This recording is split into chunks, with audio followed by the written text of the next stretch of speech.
Bom dia, prezados irmãos. Que o Espírito da Verdade abra os nossos olhos, desperte a nossa consciência, nos oriente à transformação. E transformados, participemos da regeneração da terra, como verdadeiros cristãos na vinha do Senhor. Que assim seja. Liberdade para o outro, prisão para mim. Como soa aos nossos ouvidos? Paradoxo? Liberdade para o outro, prisão para mim.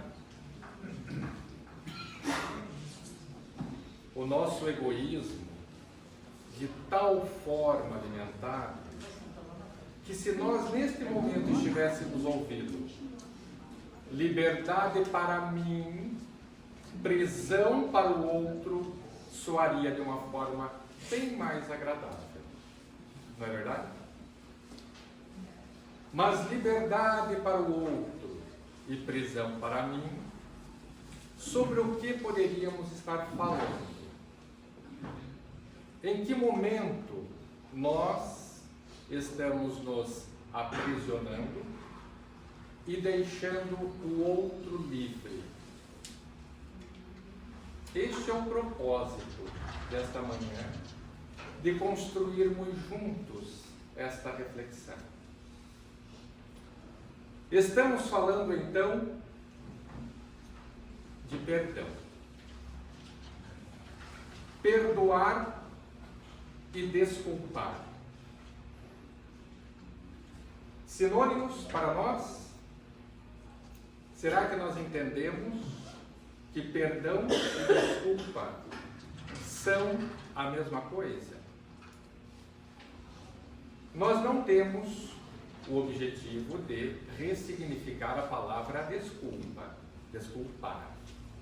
Apenas a visão espírita, em algumas questões, em algumas palavras, é que nos chama a atenção. Afinal de contas, este prefixo des, nós sabemos que na literatura portuguesa representa tirar alguma coisa, certo? Desculpar, então a palavra desculpar, a qual nós estamos focando, mas nós precisamos nos ligar neste prefixo des. Por exemplo, desonrar. O que significa a palavra desonrar? Tirar a honra. O prefixo des sempre vai nos remeter a tirar a honra. Então, desonrar, nós estamos tirando a honra. Na palavra desarmonizar, para nós, com esse prefixo des, o que ela significa? Tirar a harmonia. Certo? Concordamos? Desvestir. Tirar a roupa. Destampar. Tirar a tampa. Desculpar. E aí está a pegadinha. Eu posso tirar a culpa de alguém? Se alguém fez alguma coisa para mim, que me ofendeu, que me machucou, esta ação cometida contra mim, eu tenho como tirar essa responsabilidade daquele que me ofendeu, do ofensor? Eu tenho como desculpá-lo, tirar esta responsabilidade? Não tem. Portanto, isso é dele. A ação, uma reação. Se fez, há uma consequência. Mas é dele. Mas nós espíritas sempre aprendemos com a doutrina que a mensagem tem que ser para nós. Portanto, se alguém faz alguma coisa contra mim, é claro, essa responsabilidade é dele, mas o cuidado que eu preciso ter é para que eu não faça algo. Porque da mesma forma como eu não tenho como tirar a culpa dele, eu não tenho como tirar a minha culpa, e nem ele tirar a minha culpa. Portanto, ele poderia, se eu fizer algo errado, ele poderia desculpar-me. Ele poderia tirar a minha culpa? Não. Porque a minha ação certamente vai haver uma repercussão. Para toda ação, uma reação. Esta é a preocupação.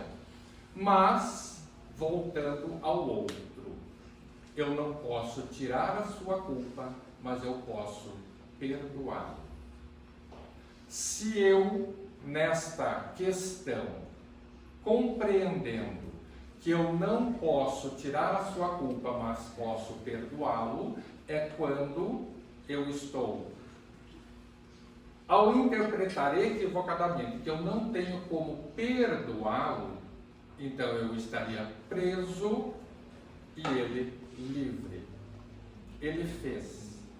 A sua ação vai ter uma consequência, mas eu não posso ficar preso ao ofensor. Se compreendermos isso, então o perdão vai entrar, não como sinônimo de desculpa. Ele continuará com a responsabilidade, ele terá que arcar com as consequências da sua ação, mas eu posso perdoá-lo. Ao perdoá-lo, por consequência, eu estou me libertando. Se não perdoar, com esta compreensão, eu fico preso. Preso à ofensa, preso à mágoa, preso ao ressentimento. E ele livre. Então é disso que nós estamos falando. Perdão, desculpa, liberdade para o outro, prisão para mim, se eu não compreender o significado das palavras. Desculpá-lo e perdoá-lo. Portanto, perdoar e desculpar, ok, compreendemos. Mas, perdoar e esquecer é uma nova situação. Compreendido, perdão e desculpa, mas o perdão e esquecimento. Como nós lidamos com esta situação? Não posso desculpá-lo, mas perdoo. Agora perdoo e esqueço. Temos essa facilidade? Nós cristãos, nós espíritas, nós temos esta habilidade em nós de perdoarmos e esquecermos a ofensa. O tempo vai passando e aquilo que nos feriu, aquele petardo que nos atingiu, como é a nossa facilidade para esquecer? Maquinalmente, muitas vezes nós dizemos: perdoo, mas não esqueço. Isso já está arraigado em nós. Parece que nos traz um conforto sabermos que a culpa continua com ele, que esta ação vai ter uma reação lá na frente. Então é como se nós já estivéssemos alimentando aquele desejo de que amanhã esta reação chegue ou alcance, porque eu quero participar, eu quero com os meus olhos na carne ainda ver a reação, as consequências daquela ação. Mas eu digo, eu perdoei. Agora, se eu estou esperando algo chegar ao ofensor, é porque eu não esqueci. Nós temos como cristãos, que entendermos mais uma vez a questão da prisão, de estarmos aprisionados.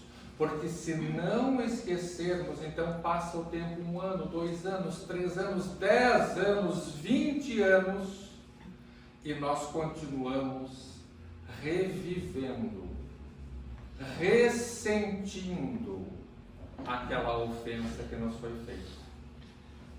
Ele já foi, está liberto, mas eu continuo preso. E cada vez que me lembro daquela situação, eu trago à tona toda aquela sensação do momento em que a ofensa me foi feita. Quando aquilo me chegou, me atingiu, eu guardo aquilo. E cada vez que me lembro, então eu vou ressentir de novo, mais um prefixo, ressentimento. Reviver, relembrar, rememorar aquele momento. Não por acaso Chico Xavier nos diz que nós deveríamos, de novo, não ressignificando as palavras, mas o ressentimento, já que nós usamos ela para o sentido negativo, para o sentido destrutivo, pejorativo da questão, por que é que nós não ressentimos também as coisas boas? Usarmos as palavras da maneira como o cristão deveria entendê-las. O ressentimento não mais como algo destrutivo, e sim como algo que me traga bem-estar. Ressentir as coisas boas. Mas vamos lá, perdoar e esquecer. A questão do esquecimento. Joana de Ângeles, em Vida Feliz, na mensagem 52, ela nos diz que o perdão real é sempre acompanhado pelo esquecimento do mal recebido. O perdão real é sempre acompanhado pelo esquecimento do mal recebido. Se perdoas, porém, te referes ao acontecimento, estás vitalizando, ou seja, mantendo vivo o erro. Cada vez que nos lembrarmos do erro, nós estaremos mantendo vivo. Se nós aprofundarmos esse estudo na doutrina espírita, nós vamos lá em formas, pensamentos, em ideoplastias, que nós vamos manter criações, formas, pensamento, a ponto de nos obsediar, de ser uma auto-obsessão.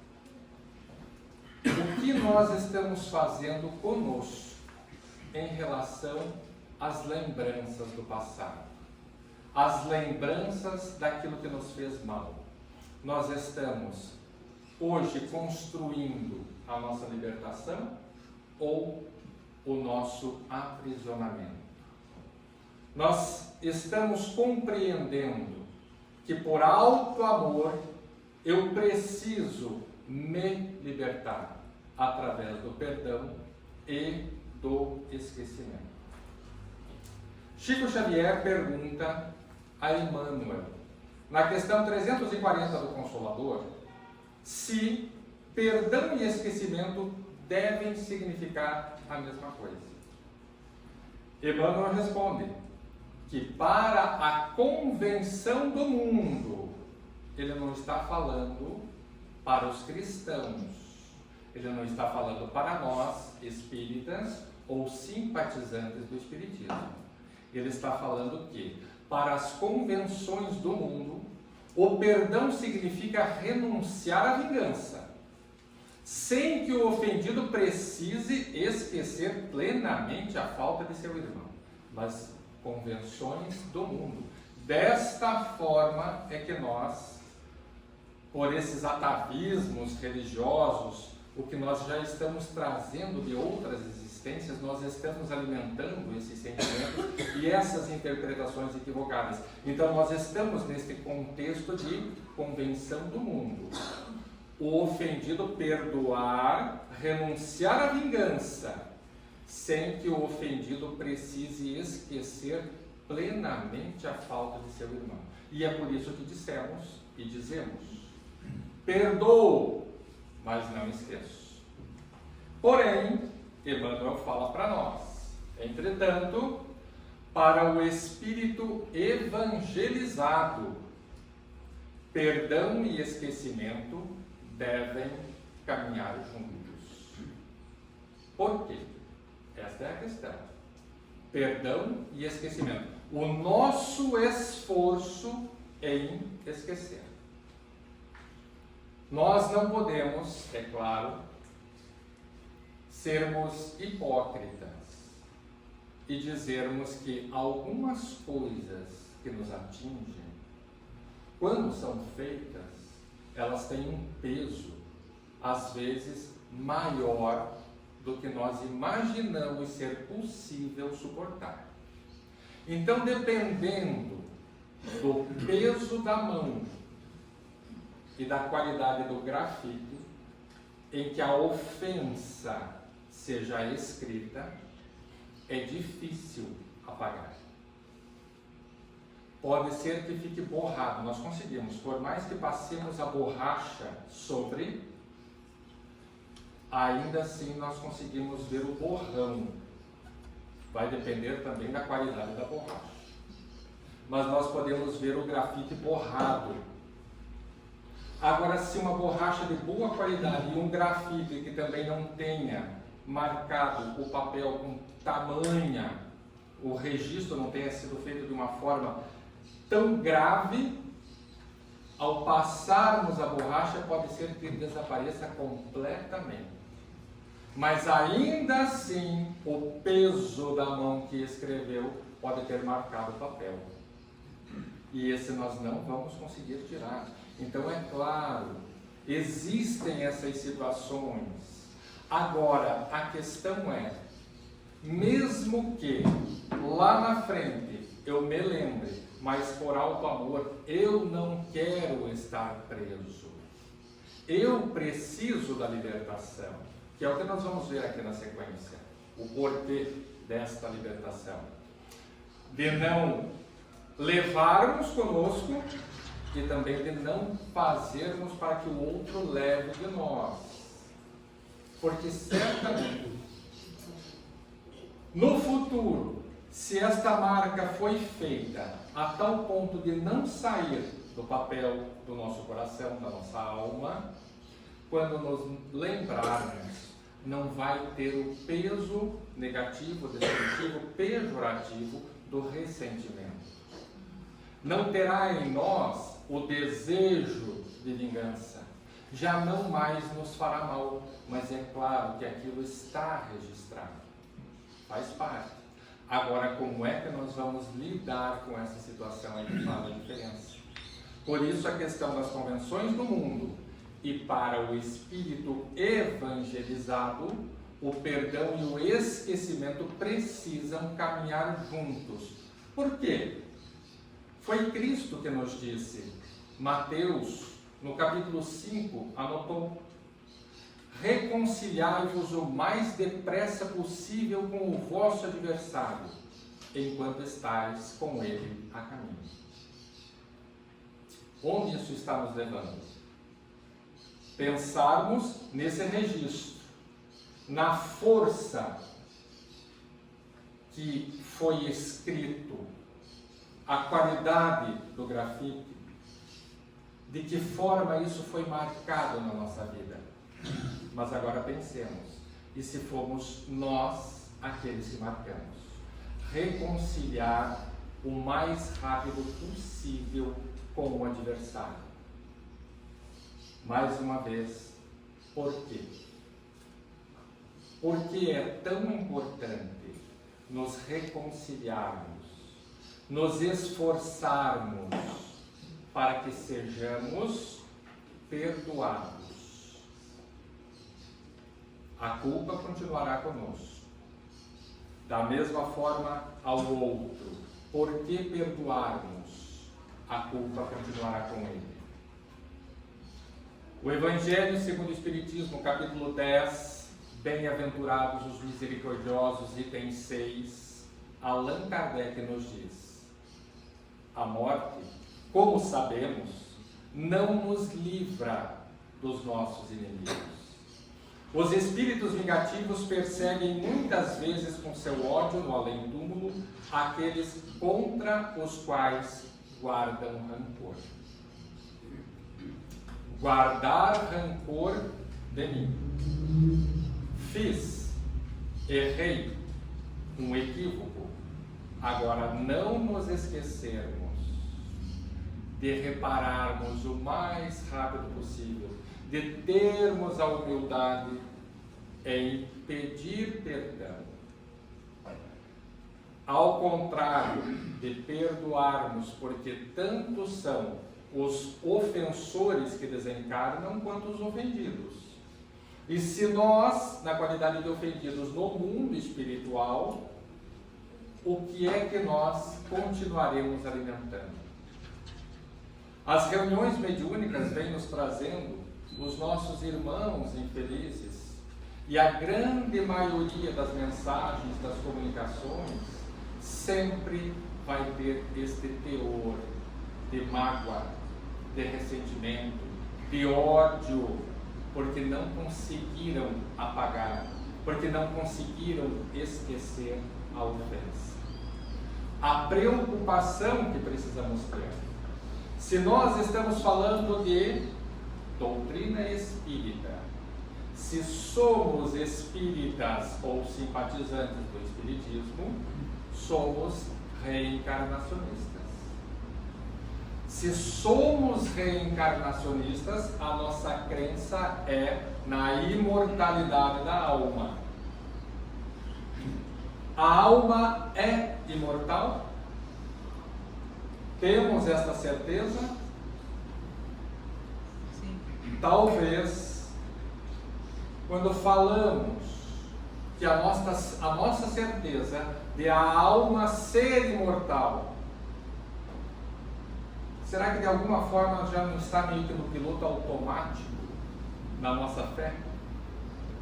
Porque pensarmos na imortalidade, pensarmos na perpetuidade, algo que teve um começo e não terá um fim. Nós, espíritos, tivemos um começo, mas não teremos um fim. Somos perpétuos. Eterno Deus. Deus, a eternidade sem começo e sem fim. Nós, criaturas do Criador, tivemos um começo, mas não teremos um fim. Ao pensarmos, ao refletirmos a respeito disso, não chega a dar aquele friozinho na barriga? Pensarmos na perpetuidade. E se nós, então, quando cai a ficha, quando nós estamos, puxa vida, nos esforçando em fazer esta reflexão, sou imortal, até quando eu ficarei alimentando a mágoa? Até quando eu continuarei preso ao ofensor e à ofensa? Até quando eu pretendo levar isso? Auto-amor é uma questão de lógica, de bom senso, de sermos racionais. Por mim, para mim, o que eu desejo para o futuro?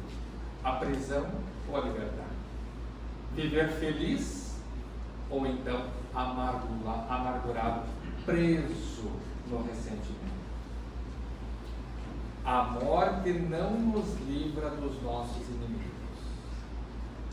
Não sermos nós os inimigos. Então pensarmos nesses espíritos que nas reuniões mediúnicas se comunicam e trazem esses sentimentos, expressam o quanto estão presos à mágoa, às coisas do passado, às ofensas que lhes foram feitas. A preocupação que precisamos ter. Se eles se comunicam, nós um dia nos comunicaremos. Hoje nós estamos aqui na condição de participantes, componentes de grupos mediúnicos, médiuns encarnados. Mas amanhã, alguém tem alguma dúvida que desencarnaremos? E aí no plano espiritual seremos nós os comunicantes. E qual vai ser o teor da nossa comunicação? O que é que nós vamos trazer para participar aos grupos, para que isso seja compartilhado, como hoje esses espíritos sofredores fazem conosco? Eles estão nos dando a oportunidade de aprendermos com o sofrimento deles. Eles estão nos relatando tanta dor e serve para nós como advertência, porque amanhã, quando estivermos lá no lugar deles e eles aqui, o que nós traremos? Qual será o conteúdo desta mensagem? Para pensarmos, já que somos espíritas, portanto reencarnacionistas, e para nós o espírito é imortal, e também a comunicação dos espíritos. Então tudo isso é um combo, faz parte do espiritismo. E para nós espíritas, isso não pode ser algo superficial. A nossa relação com essas informações, ela não pode ser horizontal, ela precisa ser vertical. Nós precisamos nos aprofundar nesses temas e construirmos uma convicção. Não pode ser algo que nos chame a atenção apenas de vez em quando. Isso nós precisamos viver desta forma, com esta certeza de que a vida vai continuar, que amanhã eu vou dar comunicação com o Espírito, e a minha preocupação com o que eu trarei, para que outros aprendam comigo, como eu estou aprendendo com os Espíritos hoje. Quando Jesus recomenda que nos reconciliemos o mais cedo possível com o nosso adversário, não é somente objetivando apaziguar as discórdias do curso da nossa atual existência. É principalmente para que elas não se perpetuem nas existências futuras. Mais uma vez, se nós somos reencarnacionistas, é porque teremos outras vidas. Já tivemos tantas no passado. E novas teremos, novas existências em novos corpos. E aí, quando reencarnarmos e nos reencontrarmos, nós, os desafetos, aqueles que nós estamos permitindo alimentar essas rusgas, essas mágoas, os ressentimentos. O que acontece hoje, quando nós nos encontramos ou encontramos algumas pessoas em que prontamente dizemos: o santo não bateu. O que é isso? Já estamos trazendo de outras existências racionais, alto amor, mas eu quero levar para as próximas. Vitor Hugo, espírito, através de Divaldo Franco, nos diz que existem encontros que são reencontros. Então, não necessariamente que nós estejamos nos encontrando, não é o primeiro. Nós estamos nos reencontrando. Nós já temos uma história, nós já temos no passado algo construído que está refletindo hoje. Por isso nós temos simpatias e antipatias. Nós temos amigos e temos inimigos. E às vezes gratuitamente. A bênção da reencarnação, quando nascemos num novo corpo, Deus, por misericórdia, nos faz esquecer de tudo que vivemos na existência passada. Porque já imaginaram se nós continuássemos com o ressentimento? Se nós estamos falando às vezes de uma vida com 10, 20, 30 anos remoendo aquilo que nos fez mal? Já imaginaram se nós continuássemos na erraticidade e depois reencarnássemos alimentando a mesma coisa? Como isso estaria se potencializando? Então, dá-se um time, um momento em stand-by. Mas se não esquecermos, está registrado. Aí o nosso esforço de conseguirmos desconstruir aquilo tudo que está nos fazendo mal, para não levarmos, se o outro não fizer, problema dele. O meu problema, auto-amor, é com o que eu estou fazendo neste momento para o meu usufruto feliz no futuro. Usufruir de bênçãos e não de grilhões, e não de amarras e algemas. Não estar preso às coisas do passado, às lembranças do passado. Auto-amor completamente diferente de egoísmo. Neste primeiro momento, quando nós falamos de pensarmos em nós, isto é auto-amor. A diferença entre auto-amor e egoísmo. Auto-amor eu estou fazendo por mim, com a certeza de que todos que estão à minha volta se beneficiarão. O egoísmo eu faço por mim, sem me importar com aqueles que estão à minha volta. Portanto, por alto amor, sim, eu invisto na minha libertação. No item 15 do mesmo capítulo 10, agora é o apóstolo Paulo que nos fala: há, porém, duas maneiras bem diferentes de perdoar. Há o perdão dos lábios e o perdão do coração. Muitas pessoas dizem, com referência ao seu adversário, eu lhe perdoo, mas interiormente alegram-se com o mal que lhe advém, comentando que ele tem o que merece. A justiça tarda, mas não falha. E às vezes até a justiça de Deus tarda, mas não falha. A nossa interpretação, como é que está passando despercebido o primeiro mandamento das leis mosaicas, do decálogo: não tomar o nome de Deus em vão.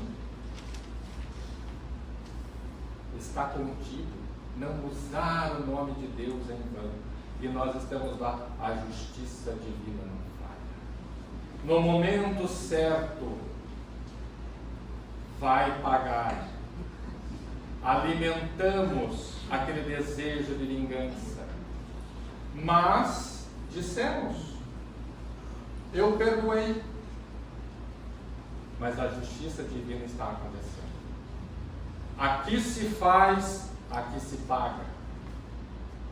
E a nossa fé reencarnacionista, ela é tão frágil, tão vacilante, que ainda assim, quando a pessoa passa pela vida e de repente não paga, eu vejo situações em que pessoas erraram e passaram a vida inteira e morreram sem pagar.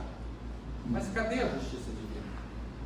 Mas eu sou ou não sou reencarnacionista? Eu sei ou não sei que todos pagarão até o último centavo?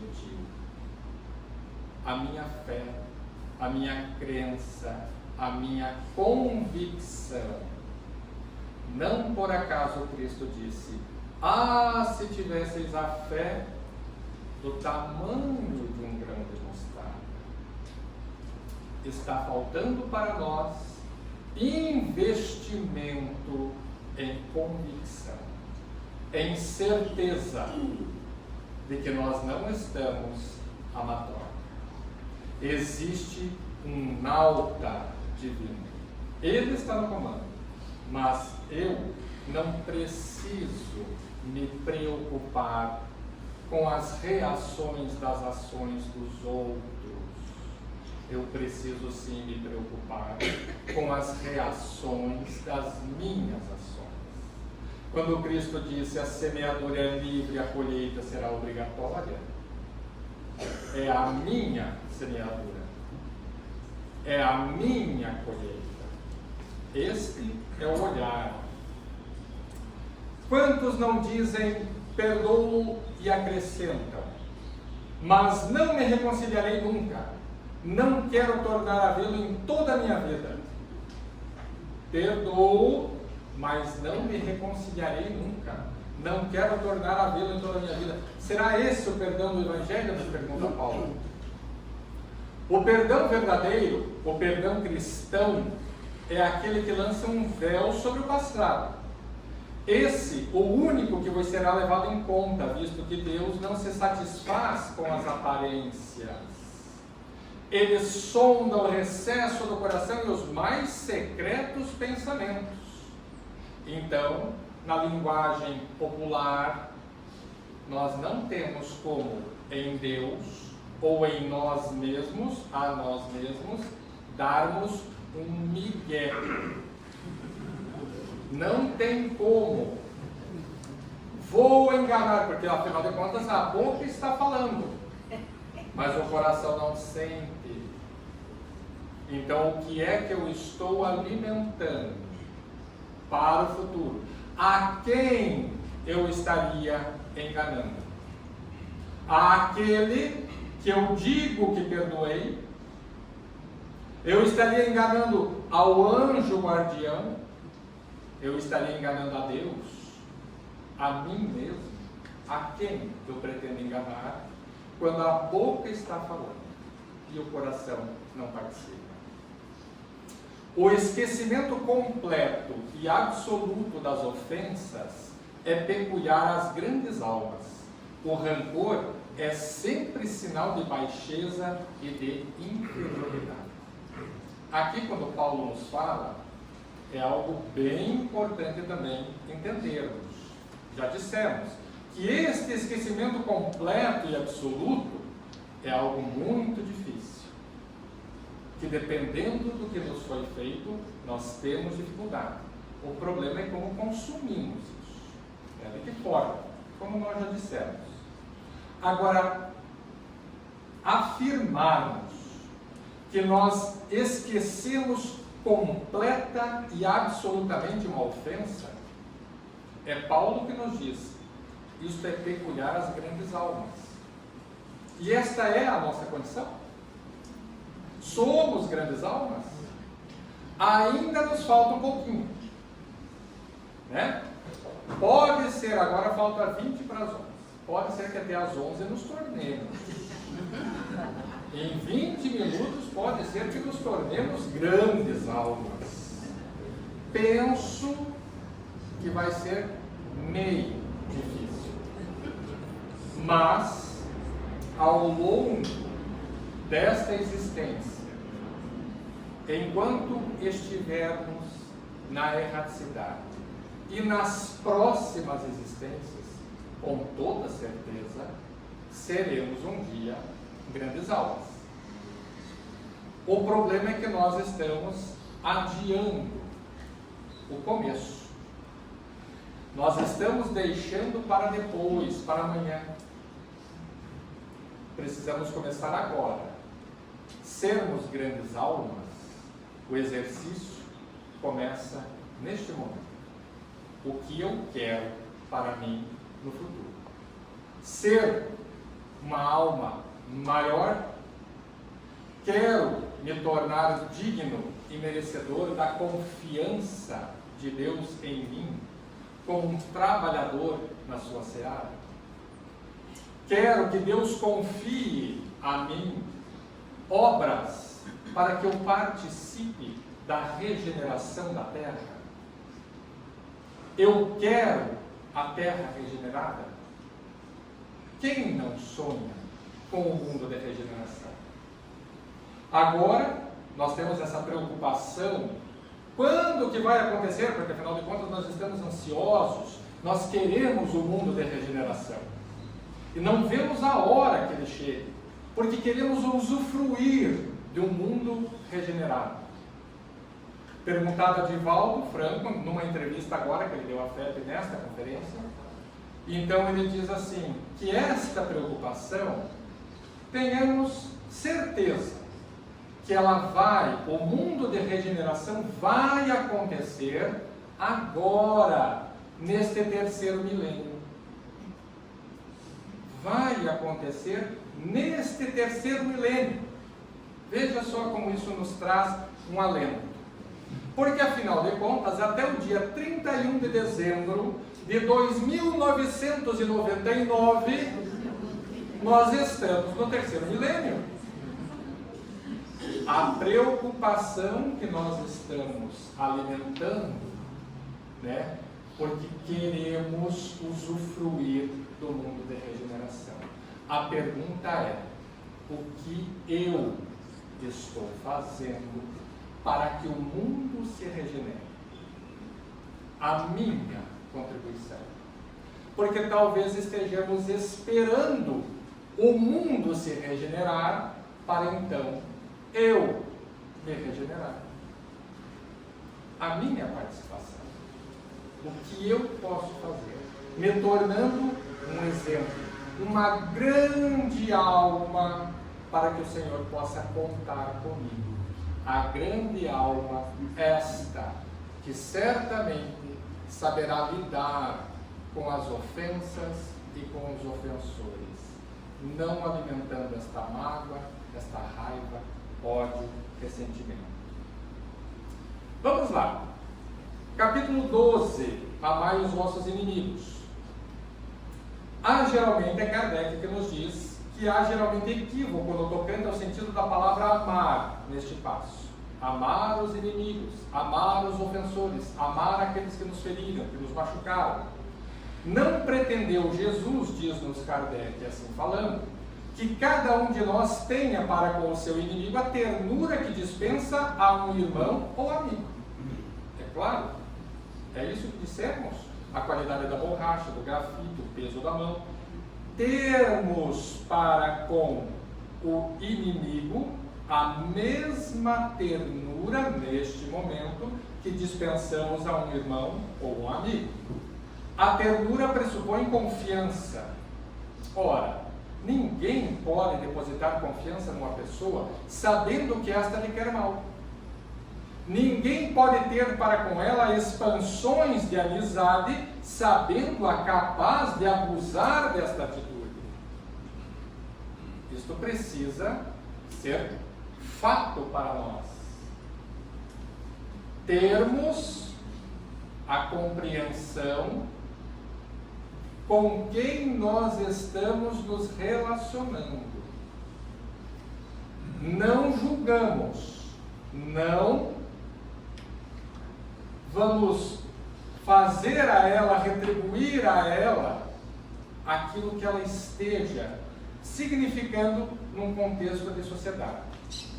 Não precisamos rechaçá-la, não precisamos isolá-la, mas é claro que nós precisamos ter essa precaução que o próprio Cristo nos falou da serpente. Temos que ter esse cuidado, porque se sabemos, né, como vamos ter confiança sabendo que não nos quer bem? Entre pessoas que desconfiam uma das outras, não pode haver essas manifestações de simpatia que existem entre as que comungam das mesmas ideias. Enfim, ninguém pode sentir em estar com um inimigo, um desafeto, um ofensor, prazer igual ao que sente na companhia de um amigo. Amar os inimigos não pode, pois, significar que não se deva estabelecer diferença alguma entre eles e os amigos.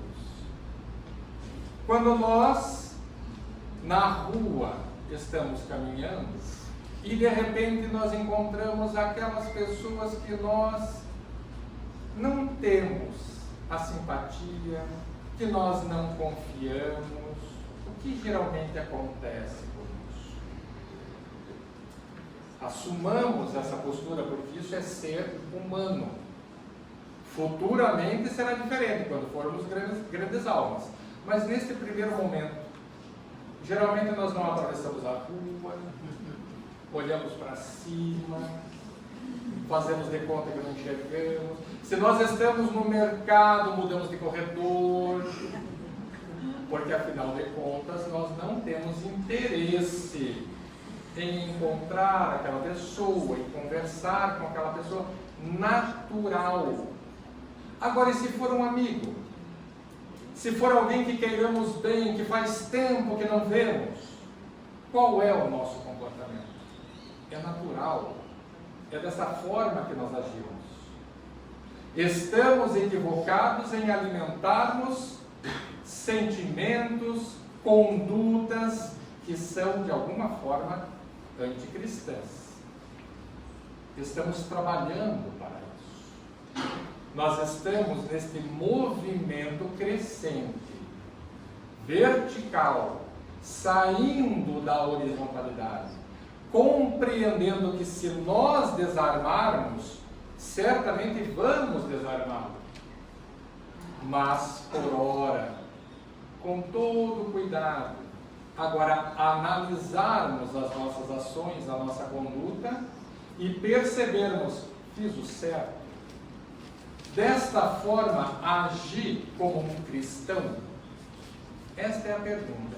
Quando começar a nos incomodar, talvez não mudarmos mais de lado da rua, não desviarmos mais do corredor, do mercado, enfrentarmos aquela situação.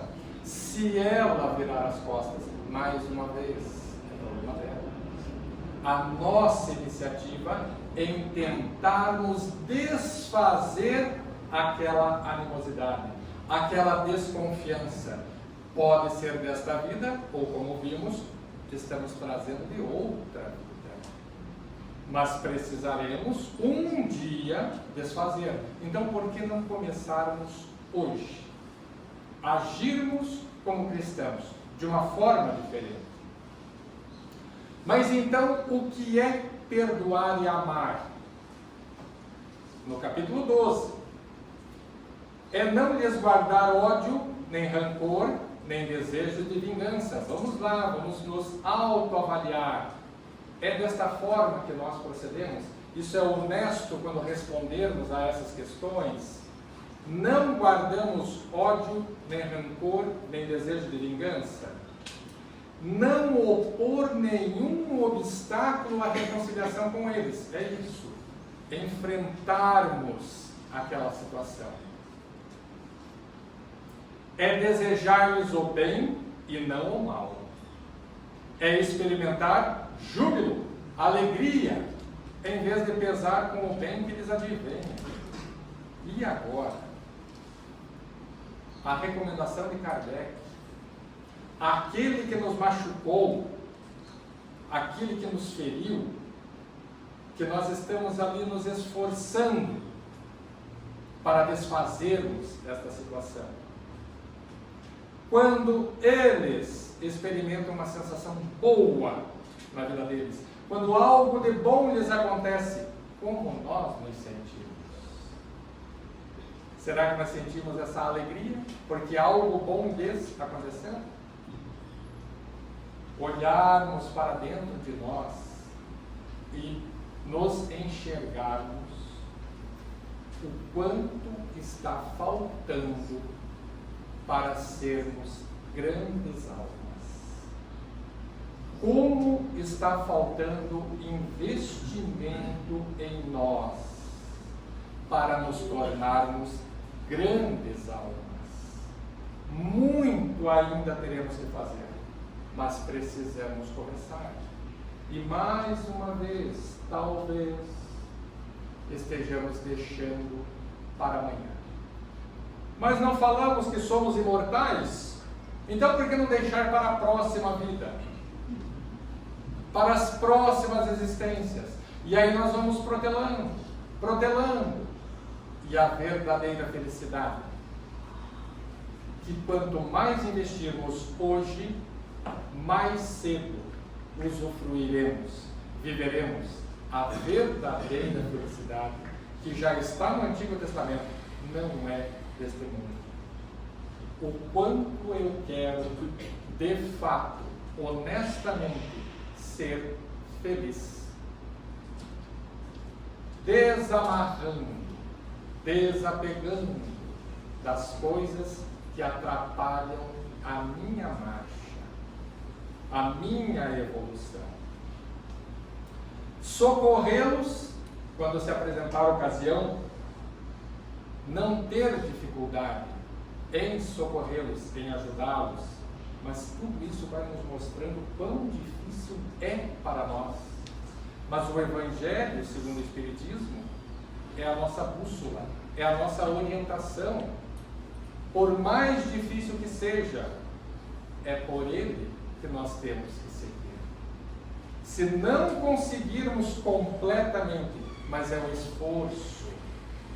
Quando Allan Kardec, lá no capítulo 17 do Evangelho, nos fala dos verdadeiros espíritas, e nos diz, que o verdadeiro espírita é aquele que se esforça em domar as suas más inclinações.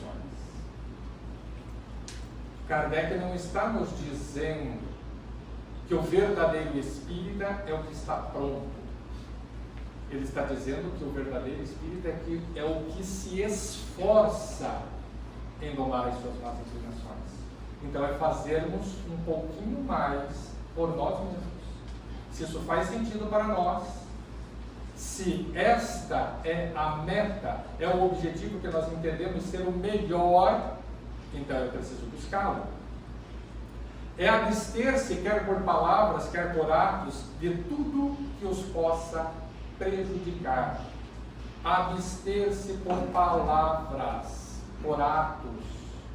Como é que nós nos referimos aos nossos desafetos? Quando precisamos falar de alguém que nos fez algo, que nos feriu, como é que nós nos referimos a eles? E vamos tomando consciência de quão imperfeitos ainda estamos. É finalmente retribuir-lhe sempre o mal com o bem, sem a intenção de os humilhar. Para irmos concluindo, amar os inimigos é, para o incrédulo, um contrassenso. Aquele para quem a vida presente é tudo. Para o crente e, sobretudo, para o espírita, suas vistas se lançam sobre o passado e sobre o futuro. Existências passadas, existências futuras. O que eu quero para mim, por alto amor, no futuro, para amanhã. Agora, a mensagem anterior do Vida Feliz, a mensagem 51. Joana de Ângeles mais uma vez nos diz: quem guarda rancor coleciona lixo moral e, consequentemente, termina enfermando. O mal que te façam não deve merecer o teu sacrifício. Se alguém deseja ver-te infeliz, age de forma contrária, vivendo com alegria. Se outrem planeja perturbar-te, insiste na posição de harmonia. Se aquele que se tornou teu adversário trabalha pela tua desdita, continua em paz. Para quem procura infelicitar os outros, a maior dor é vê-los imperturbáveis. Portanto, sejamos inteligentes e não nos desgastemos à toa. Buda nos fala Guardar rancor é como segurar um carvão em brasa para jogá-lo em outra pessoa. Você é o único que se queima. William Shakespeare, há 400 anos atrás: guardar ressentimento é como se eu bebesse o veneno, esperando que o outro morra. E Mahatma Gandhi: o fraco nunca pode perdoar. Perdão é um atributo dos fortes. Que a luz do nosso Senhor Jesus Cristo mantenha iluminada em nossas lembranças estes ensinamentos. Que doravante façam parte da nossa vida, mexam conosco e nos transformem. E transformados, participemos da regeneração da terra como verdadeiros cristãos. Na vida do Senhor. E assim seja.